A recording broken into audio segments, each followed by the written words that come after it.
नमस्कार दोस्तों, पर्यावरण मूल्यांकन के लिए विधियां प्रकरण पर यह हमारी दूसरी वीडियो है। शुरू करते हैं इसे। मांग वक्र दृष्टिकोण पर आधारित व्यक्त वरीयता विधियों के अंतर्गत आकस्मिक मूल्यांकन विधियों में ट्रेड ऑफ गेम विधि, लागत रहित पसंद विधि और डेल्फी पद्धति, इन 3 विधियों का अध्ययन हमने पहली वीडियो में किया है। मांग वक्र दृष्टिकोण के अंतर्गत दूसरा वर्गीकरण है प्रकट वरीयता की विधियों का, जो कि स्थानापन्न बाजार दृष्टिकोण पर आधारित हैं। इसमें शामिल हैं यात्रा लागत विधि, सुखमय मूल्य विधि, लागत लाभ विश्लेषण विधि, संपत्ति मूल्य विधि, मजदूरी अंतर विधि। इन 5 विधियों में से हम प्रथम 2 यात्रा लागत विधि और सुखमय मूल्य विधि का अध्ययन इस वीडियो में करेंगे। गैर मांग वक्र दृष्टिकोण पर आधारित इन विधियों का अध्ययन हम अन्य वीडियो में करेंगे। आगे बढ़ते हैं। यात्रा लागत विधि। यात्रा लागत पद्धति एक व्यापक रूप से इस्तेमाल किया जाने वाला सरोगेट बाजार दृष्टिकोण है, जो एक मनोरंजक स्थल के मांग वक्र को प्राप्त करने के लिए समय और यात्रा लागत से संबंधित जानकारी प्राप्त करता है और उसका उपयोग करता है। इस मांग वक्र का उपयोग सभी उपयोगकर्ताओं के लिए उपभोक्ताओं के अधिशेष यानी कि उपभोक्ताओं के बचत या स्थल के मूल्य का अनुमान लगाने के लिए किया जाता है। सार्वजनिक पार्कों और अन्य प्राकृतिक क्षेत्रों के मनोरंजक लाभों को महत्व देने के लिए इस दृष्टिकोण का व्यापक रूप से उपयोग किया जाता है। यह विधि आगंतुकों की आय, मनोरंजक स्थल का मूल्य और सामाजिक आर्थिक विशेषताओं जैसे चरों के एक फलन के रूप में विचाराधीन मनोरंजक स्थल की मांग, यानी कि जैसे पार्क में प्रतिवर्ष यात्राओं की संख्या को निर्धारित करने का प्रयास करती है। मनोरंजक स्थल का मूल्य आमतौर पर स्थल पर प्रवेश शुल्क, यात्रा लागत और खर्च किए गए समय की अवसर लागत का योग होता है। मांग वक्र से जुड़े उपभोक्ताओं का अधिशेष विचाराधीन मनोरंजन स्थल के मूल्य का अनुमान प्रदान करता है। किसी विशिष्ट स्थल के लिए सबसे सामान्य पूर्वानुमान तकनीक क्लॉसन-नेट्स हॉटेलिंग पद्धति है। यह पद्धति आमतौर पर मनोरंजन लागत लाभ विश्लेषण में लाभ के आकलन से जुड़ी एक तकनीक है। यह विधि मनोरंजन स्रोत के लिए अंतिम मांग वक्र उत्पन्न करने के लिए यात्रा लागत की जानकारी का उपयोग करती है। इसलिए यह उन मनोरंजन स्रोतों के लिए सबसे उपयुक्त है जहां यात्रा लागत यानी कि ट्रेवल कॉस्ट, सफ़र करने की लागत, एक जगह से दूसरी जगह जाने की जो लागत होती है वो कुल यात्रा लागत अर्थात विजिट कॉस्ट का एक प्रमुख घटक होता है। तो जहाँ पर यात्रा लागत यानी कि एक जगह से दूसरी जगह जाने का जो खर्च होता है, अगर वो कुल यात्रा लागत का एक महत्वपूर्ण घटक है तो उन स्रोतों के लिए ये सबसे उपयुक्त विधि है आकलन की। क्लॉसन और नेट्स के अनुसार बाहरी मनोरंजन गतिविधियां व्यक्तिगत जरूरतों को पूरा करती हैं, जैसे कि शारीरिक, सामाजिक या मनोवैज्ञानिक जरूरतें। यह अनिवार्य रूप से एक प्रकार का पैकेज डील है जिसमें प्रत्याशा, स्थल की यात्रा, गतिविधियां, वापसी यात्रा और अंत में उस स्थल का स्मरण शामिल है। ये रेखाचित्र आप देख रहे हैं, इसमें एक्स अक्ष पर यात्राओं की संख्या को दिखाया गया है और वाई अक्ष पर लागत प्रति यात्रा को दिखाया गया है। मान लीजिए किसी शहर में कोई झील है या कोई भी मनोरंजक स्थल है, पर्यटन स्थल है। प्रारंभ में ये वक्र दिखाता है कि ओपी लागत प्रति यात्रा जब होती है उस स्थल के लिए तो मांग वक्र जो होता है वो BD0 E0 होता है। यहाँ पर D0 मांग की स्थिति को दिखाती है, मांग को प्रदर्शित करती है, यानी कि यात्राओं की संख्या कितनी हो रही है, और E0 जो है वो पर्यावरणीय स्तर है वहाँ का। अब मान लीजिए पर्यावरणीय स्तर बढ़ता है और बढ़कर के E1 हो जाता है और इसलिए मांग वक्र भी बढ़ जाता है और वो दाईं ओर शिफ्ट हो जाता है और शिफ्ट होकर के AD1 E1 हो जाता है। अब यदि लागत प्रति यात्रा वही रहे OP, तो आप देखेंगे कि पहले यात्राओं की संख्या PC थी और अब पी के हो गई है, यानी कि यात्राओं की संख्या में जो बढ़ोतरी हुई है वो सी के बराबर हुई है, जबकि लागत प्रति यात्रा वही है। तो पहले उपभोक्ता अधिशेष जो था वो PBC था, ये त्रिभुज जो आप देख रहे हैं, और पर्यावरणीय स्तर में वृद्धि होने के बाद, पर्यावरणीय अवस्था में सुधार होने के बाद जो उपभोक्ता का अधिशेष है वो APK त्रिभुज हो जाता है, यानी कि उपभोक्ता के अधिशेष में जो वृद्धि हुई है, शुद्ध वृद्धि जो हुई है वो ABCK के बराबर हुई है। ये जो अभी हमने आपको समझाया चित्र के विषय में, ये उसी की व्याख्या है। यहाँ पर आगे बढ़ते हैं। यात्रा लागत दृष्टिकोण एक झील के मनोरंजन उपयोग के पैटर्न को देखता है और इस जानकारी का उपयोग उपभोक्ताओं के अधिशेष की कुल राशि का अनुमान लगाने के लिए मांग वक्र प्राप्त करने के लिए करता है। ऐसा करने के लिए आगंतुकों को झील से बढ़ती दूरी के कई मूल क्षेत्रों में विभाजित किया जाता है। फिर एक सर्वेक्षण का उपयोग झील तक पहुंचने में लगने वाले समय और मौद्रिक लागत को निर्धारित करने के लिए किया जाता है कि समय कितना लग रहा है विभिन्न स्थलों से पहुंचने में उस झील तक, और मौद्रिक लागत कितनी कितनी है उन विभिन्न मूल क्षेत्रों से। यात्रा लागत विधि की आलोचना। यह दृष्टिकोण सबसे सफल वहां है जहां विभिन्न उपयोगकर्ताओं की यात्रा लागत में व्यापक भिन्नता हो और जहां विचाराधीन स्थल पर मनोरंजन यात्राओं का प्राथमिक उद्देश्य हो,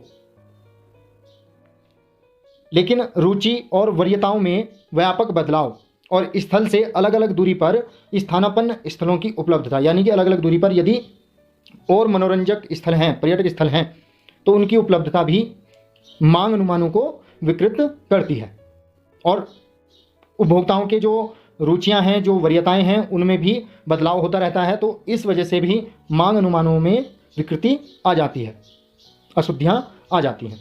यदि भीड़ भाड़ एक समस्या है तो यात्रा लागत पद्धति सीमित महत्व की है।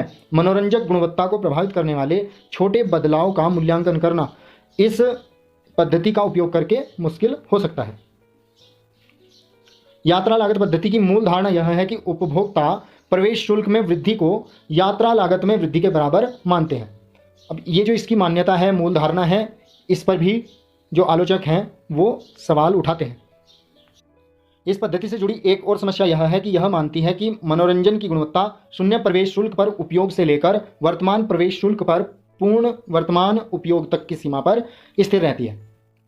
यह अत्यधिक काल्पनिक है। काल्पनिक इसलिए है क्योंकि ये मानती है कि किसी को अगर मुफ्त में प्रवेश दिया जाता है किसी मनोरंजक स्थल पर और उसी व्यक्ति को प्रवेश शुल्क के साथ में यदि मनोरंजक स्थल में प्रवेश दिया जाए तो दोनों ही बार उस व्यक्ति को मिलने वाली संतुष्टि समान होगी, जबकि ऐसा नहीं है क्योंकि प्रवेश शुल्क के रूप में उसकी संतुष्टि में थोड़ी सी कमी आ जाएगी। तो ये अत्यधिक काल्पनिक है। बैटमैन का विचार है कि यात्रा लागत पद्धति केवल मनोरंजन स्थलों के उपयोग मूल्य को मापती है। गैर आगंतुकों की कटौती के कारण स्थल मूल्य का आकलन व्यर्थ हो जाएगा। यदि आगंतुकों और गैर आगंतुकों दोनों के गैर उपयोग मूल्य प्रासंगिक हों, इसमें क्या होता है कि हम गैर आगंतुकों की कटौती कर देते हैं, यानी कि जो घूमने वाले नहीं, जो वहीं के स्थानीय नागरिक हैं या स्थानीय लोग हैं, उनको जो संतुष्टि उस मनोरंजक स्थल से मिलती है हम उसको हटा देते हैं और तब हम स्थल मूल्य का आकलन करते हैं। तो ये व्यर्थ हो जाएगा अगर गैर आगंतुकों को भी जो संतुष्टि मिलती है वो महत्वपूर्ण है। गैर उपयोग मूल्य का मतलब है जैसे उपयोग तो नहीं करते लेकिन अगर देख करके संतुष्टि मिल रही है, सुंदर लग रहा है, उससे जो संतुष्टि मिल रही है उसको गैर उपयोग मूल्य कहेंगे। आर्थिक मूल्यों के ऊपर हमने एक वीडियो बनाई हुई है, आप उसको देख सकते हैं, तब आप समझ सकते हैं कि गैर उपयोग मूल्य क्या है। यह विधि किसी भी कुल आर्थिक मूल्य का अनुमान लगाने में सक्षम नहीं है क्योंकि यह अस्तित्व मूल्य जैसे गैर उपयोग मूल्यों का अनुमान नहीं लगा सकती है। दूसरी जो विधि है प्रकट वरीयता की विधियों में वह है सुखमय मूल्य निर्धारण विधि, हेडोनिक प्राइसिंग मेथड। प्रकट वरीयता दृष्टिकोण का दूसरा रूप सुखमय मूल्य निर्धारण पद्धति है जो पर्यावरणीय वस्तुओं और सेवाओं के मूल्य को निर्धारित करने के लिए फिर से मौजूदा बाजार यानी कि सरोगेट मार्केट की जानकारी का उपयोग करती है। इस पद्धति का आधार यह है कि किसी अचल संपत्ति का बाजार मूल्य उनकी संबद्ध पर्यावरणीय विशेषताओं से सीधे प्रभावित होते हैं। जो किसी अचल संपत्ति का जो बाजार मूल्य है वो उसके आसपास के जो पर्यावरणीय विशेषताएं हैं उससे प्रभावित होता है।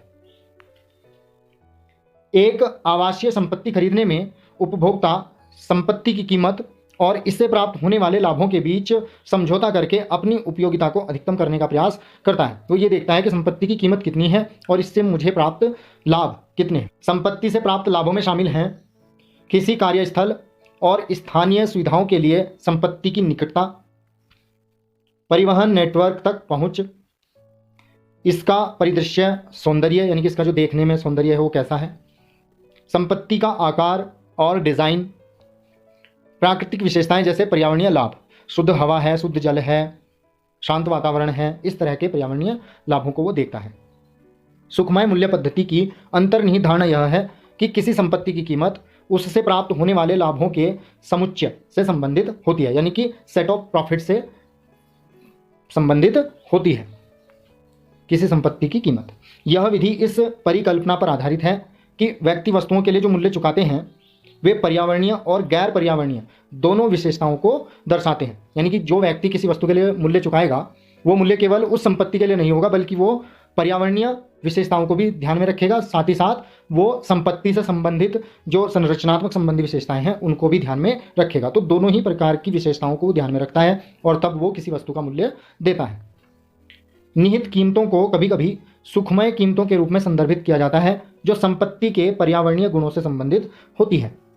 इसलिए सुखमय मूल्य दृष्टिकोण यह पहचानने का प्रयास करता है कि संपत्ति के बीच एक विशेष पर्यावरणीय अंतर के कारण इन संपत्तियों के मूल्यों में कितना अंतर है और लोग पर्यावरणीय गुणवत्ता में सुधार के लिए कितना भुगतान करने को तैयार है जिसका वे लाभ उठाते हैं, और सुधार का जो पर्यावरणीय गुणवत्ता में सुधार हुआ है उसका सामाजिक मूल्य क्या है। सुखमय मूल्य दृष्टिकोण ये पहचानने का प्रयास करता है कि जो संपत्तियों के बीच में एक विशेष पर्यावरणीय अंतर है उस अंतर के कारण परिसंपत्तियों के मूल्यों में कितना अंतर है, और अगर परिसंपत्ति के या संपत्ति के पर्यावरणीय विशेषताओं में सुधार किया जाता है तो उस सुधार के लिए लोग कितना भुगतान करने को तैयार है, और इसका सामाजिक मूल्य क्या है। सामाजिक मूल्य का मतलब होता है कि समाज के स्वास्थ्य पर जो प्रभाव पड़ेगा, चाहे वो मानसिक स्वास्थ्य हो चाहे शारीरिक स्वास्थ्य हो, तो उसके लिए क्या वैल्यू इसकी बैठती है इस सुधार की। सुखमय मूल्य पद्धति ऐसे उपभोक्ताओं पर आधारित होती है जो यह मानते हैं कि प्रत्येक वस्तु विशेषताओं का एक समूह प्रदान करती है। बाजार के सामान को अधिक बुनियादी विशेषताओं के उत्पादन में मध्यवर्ती इनपुट के रूप में माना जा सकता है जो व्यक्ति वास्तव में मांग करते हैं। इसलिए वस्तुओं जैसे कि आवास की मांग को व्युत्पन्न मांग के रूप में माना जा सकता है। व्युत्पन्न मांग वो मांग होती है जो किसी अन्य वस्तु की मांग के कारण उत्पन्न हुई हो।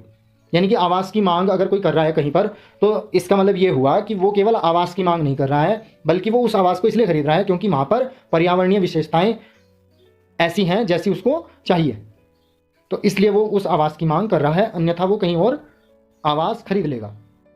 उदाहरण के लिए एक घर आश्रय देता है लेकिन अपनी अवस्थिति लोकेशन के माध्यम से यह सार्वजनिक सेवाओं की विभिन्न मात्राओं और गुणों तक पहुंच भी प्रदान करता है, जैसे कि स्कूल, रोजगार के केंद्र और सांस्कृतिक गतिविधियां आदि।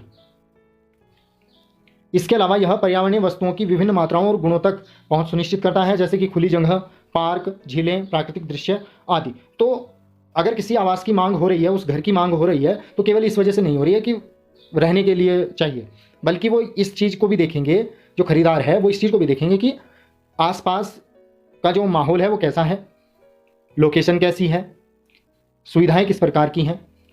तो यानी कि उन सुविधाओं की मांग है, इस वजह से उस घर की मांग है। इसलिए घर की मांग को हम या आवास की मांग को हम व्युत्पन्न मांग कह सकते हैं।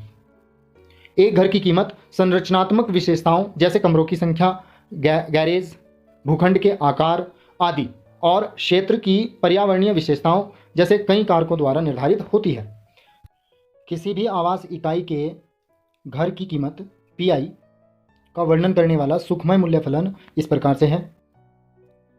इसमें एस घर की संरचनात्मक विशेषताओं को प्रदर्शित करता है, जैसे कि निर्माण का प्रकार, घर का आकार और कमरों की संख्या आदि। S1I पहली विशेषता को दिखाता है और उस घर में जो संरचनात्मक विशेषताएं हैं वो K हैं, यानी कि उनकी संख्या K के बराबर है, तो यहाँ पर इसलिए हमने KI लिखा है। N घर के पड़ोस की विशेषताओं को प्रदर्शित करता है जिनकी संख्या M है, जैसे कि काम की पहुंच, अपराध दर, स्कूलों की गुणवत्ता उस क्षेत्र में कैसी है, इनको प्रदर्शित करता है। और यह माना गया है इस फलन में कि केवल एक पर्यावरणीय चर यानी कि वायु गुणवत्ता, जिसको यहाँ पर Z से प्रदर्शित किया गया है, संपत्ति मूल्य को प्रभावित करता है। इस रेखाचित्र में संपत्ति का मूल्य y अक्ष पर दिखाया गया है और वायु गुणवत्ता का जो स्तर है वो x अक्ष पर दिखाया गया है। जैसे जैसे वायु गुणवत्ता का स्तर बढ़ता जाता है वैसे वैसे संपत्ति का मूल्य भी बढ़ता जाता है। ये रेखाचित्र इस बात को दिखाता है। वायु गुणवत्ता इनकी ZA और संपत्ति की कीमत PI के बीच एक सकारात्मक संबंध है, जैसा कि रेखाचित्र में आपने अभी देखा। हवा की गुणवत्ता में सुधार से घर की कीमत में वृद्धि हो जाती है। वायु गुणवत्ता ZA का निहित सीमांत खरीद मूल्य सीमांत परिवर्तन से पूर्व के वायु गुणवत्ता स्तर ZA के अनुसार बदलता रहता है।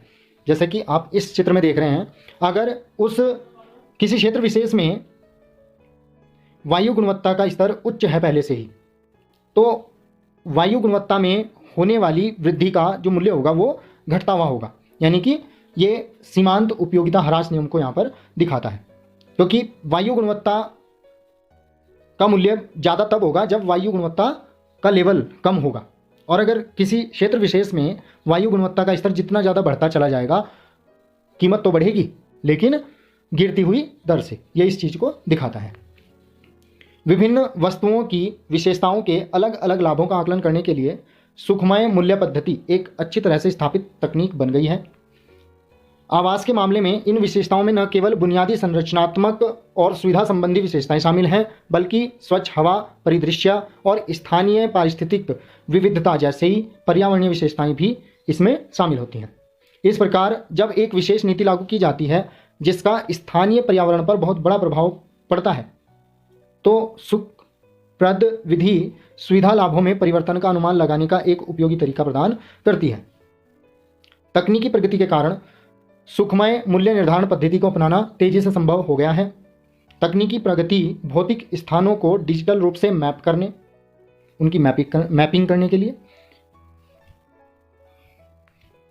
तकनीकी प्रगति भौतिक स्थानों को डिजिटल रूप से मैप करने अर्थात उनकी मैपिंग करने के लिए और भौतिक स्थानों को सटीक रूप से जोड़ने के लिए शोधकर्ताओं को भौगोलिक सूचना प्रणाली GIS का उपयोग करने में सक्षम बनाती है। यह सुविधाओं तथा वांछनीय व अवांछनीय पर्यावरणीय लक्षणों में विविधता के स्तरों जैसे राजमार्गों से ध्वनि प्रदूषण के अलग अलग जोखिम को मापने में भी सक्षम बनाती है। सुखमय मूल्य निर्धारण विधि हेडोनिक प्राइसिंग मेथड की आलोचना। कई प्रकार की सार्वजनिक वस्तुओं जैसे सुरक्षा, राष्ट्रवार नेशनल वाइज, वायु प्रदूषण और लुप्त प्राय प्रजातियों आदि से निपटने के लिए इस पद्धति का कोई महत्व नहीं है, क्योंकि यह कीमतें पहले से ही उपलब्ध होती हैं।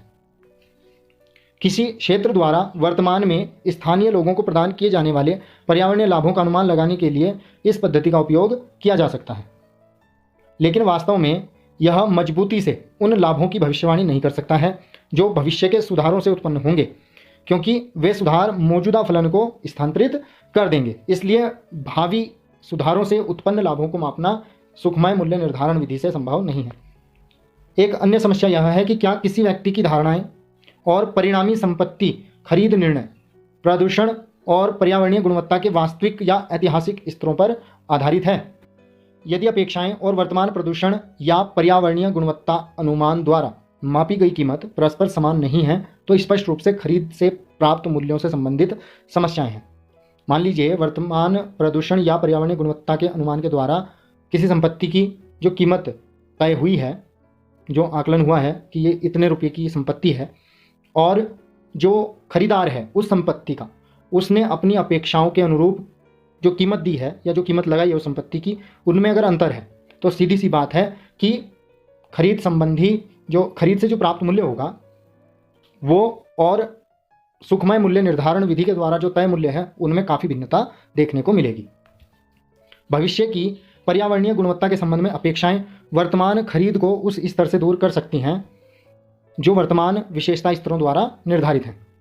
मान लीजिए किसी व्यक्ति को जो संपत्ति खरीद रहा है उसको ये उम्मीद है, ये आशा है कि भविष्य में यहाँ पर वातावरण जो है वो शुद्ध हो जाएगा या अच्छा वातावरण हो जाएगा, तो वो जो वर्तमान का स्तर है, जो वर्तमान में पर्यावरणीय गुणवत्ता का जो स्तर है उसके आधार पर जो तय मूल्य है वो उससे भी ज़्यादा मूल्य उसको दे देगा। और अगर उम्मीद ये है कि भविष्य में आगे चल के प्रदूषण का स्तर यहाँ पर बढ़ जाएगा उस स्थान पर, तो वर्तमान में वो जो खरीदार है उस संपत्ति का मूल्य सुखमय मूल्य निर्धारण विधि द्वारा तय वर्तमान के आधार पर वर्तमान की जो विशेषताएं हैं पर्यावरणीय, उनके आधार पर सुखमय मूल्य निर्धारण विधि के द्वारा जो तय मूल्य है उससे कम मूल्य देगा। तो इस प्रकार से यानी कि खरीद से प्राप्त मूल्यों संबंधी यहाँ पर समस्याएं हो सकती हैं। तो ये आलोचना इसकी की गई है। इस पद्धति की यह निहित धारणा बनाने के लिए आलोचना की गई है कि परिवार अपनी पसंद के स्थान का लगातार पुनर्मूल्यांकन करते हैं, यानी कि वो ये देखते रहते हैं कि हमारे स्थान का जो हमने पसंद किया है या जो हमने खरीद रखा है उस स्थान का क्या मूल्य अब चल रहा है। बार बार परिवार जो है वो उसका आकलन करते रहते हैं। इसके अलावा इसमें काफ़ी संदेह है कि इस तरह की धारणा स्थानिक रूप से बड़े अध्ययन क्षेत्रों के संदर्भ में हो सकती है। यदि लोग सामाजिक या परिवहन कारणों से समूह बनाते हैं तो इस पद्धति के परिणाम पक्षपाती होंगे। अगर कुछ लोग मिल करके आपस में गुट बना लेते हैं और तब उस संपत्ति का मूल्य तय करते हैं तो इस पद्धति के परिणाम पक्षपाती हो सकते हैं। Thanks for watching. Please like and share the video and subscribe my channel.